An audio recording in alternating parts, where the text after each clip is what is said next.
नमस्कार वीएलई बंधुओं। तो आज हम लोग देखेंगे सीएससी में अवेलेबल एलआईसी न्यू जीवन मंगल जिसका टेबल नंबर 940 है। उससे हम लोग पॉलिसी कैसे बनाएंगे। तो सबसे पहले हम लोग गूगल में डिजिटल सेवा पोर्टल ओपन कर लेते हैं। उसके बाद अपना सीएससी आईडी और पासवर्ड डालकर लॉगिन कर लेंगे। लॉगिन हो जाने के बाद इंश्योरेंस टैब पे क्लिक करेंगे, फिर लाइफ इंश्योरेंस में क्लिक करेंगे।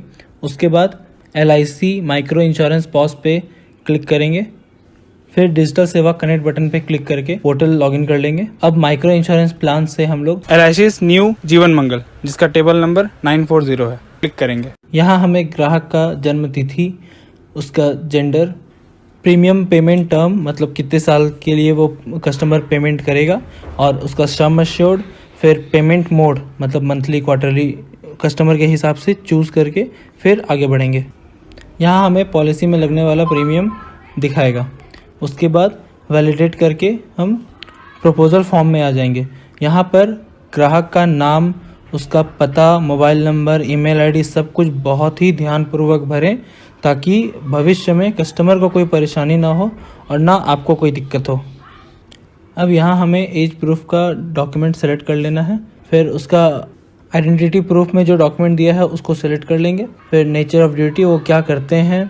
उसके बाद यहाँ पे अदर प्लान डिटेल्स का जो ऑप्शन है, यहाँ अगर ग्राहक की दूसरी कोई पॉलिसी है सेम टेबल नंबर तो वहाँ पे ये डिटेल्स देना है, नहीं तो इससे आगे बढ़कर हम नॉमिनी की डिटेल्स भरेंगे। ध्यान रखें नॉमिनी का नाम, डेट ऑफ बर्थ सारा एकदम एक्यूरेट भरे, सही भरे, इसमें गलती ना करें।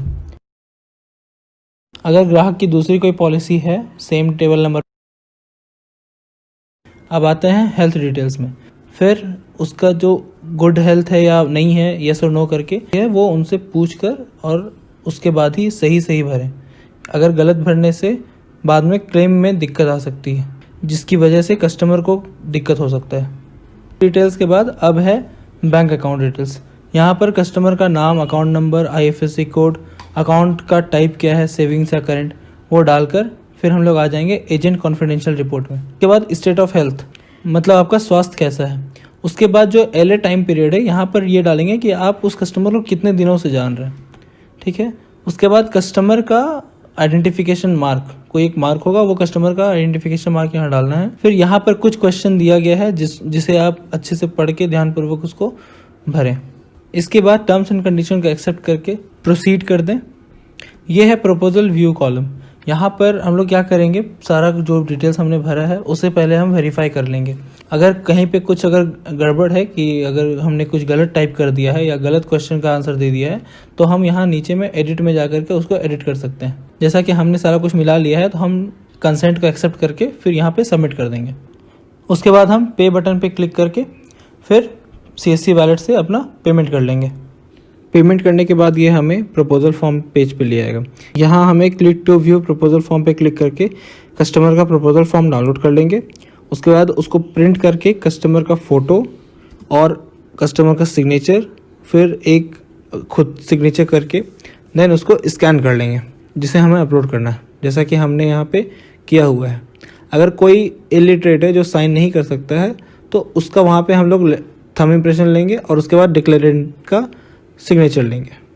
फिर यहाँ पे वीएलई का सिग्नेचर कर लेंगे, यहाँ पे फिर कस्टमर का सिग्नेचर करवा लेंगे। उसके बाद उसको अपलोड कर देंगे।